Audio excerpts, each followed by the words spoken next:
it really highlighted. I was like, why is it that you get on a pill and then that pill puts you on another pill and then so on and so forth, and no one is focused on resolving core issues. And that's why I think that, what you're doing, what I do, is so important, because people do want to get off pills.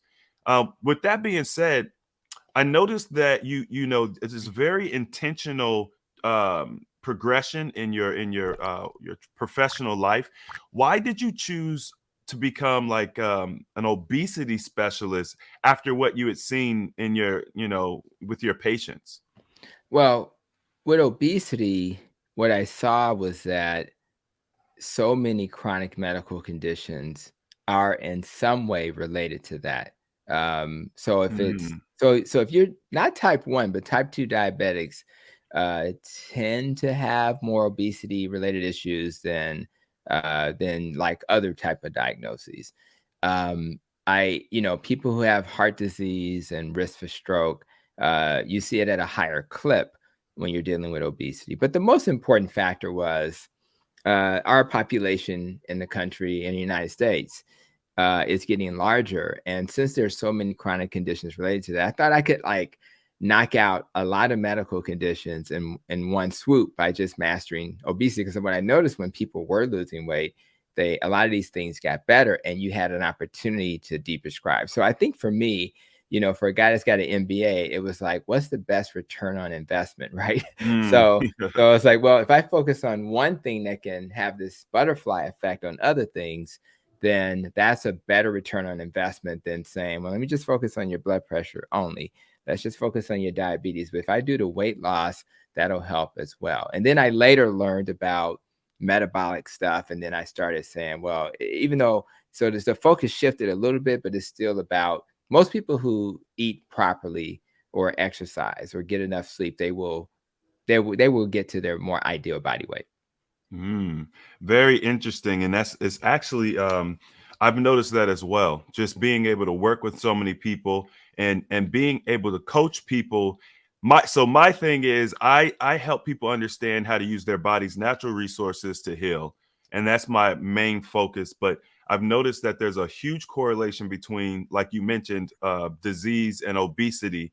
Obviously, obesity is a disease, but it tends to breed other disease or create a platform for other disease. So getting rid of that, man. I mean, I had a lady one time.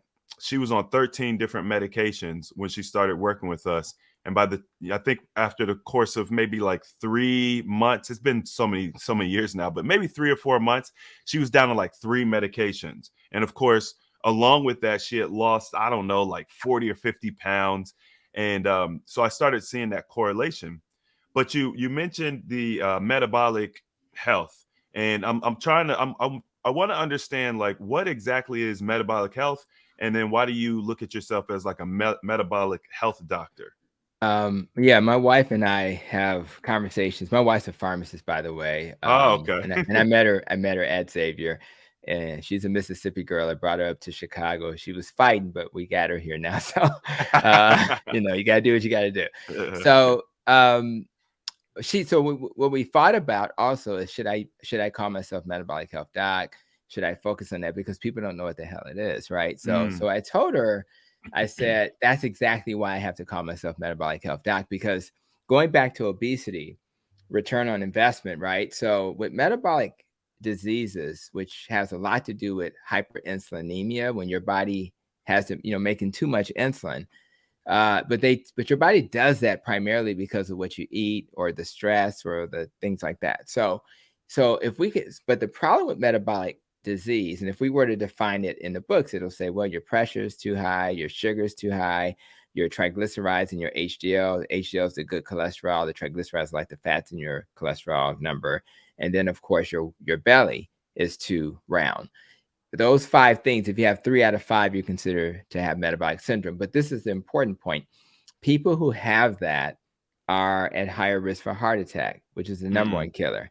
Cancer, because cancer cells love sugar. It's called the Warburg effect. So if I eat things that turn into sugar, I, in theory, can increase my risk for cancer. Number mm, 3, stroke, which is the same as a heart attack, just blood vessels that get clogged up.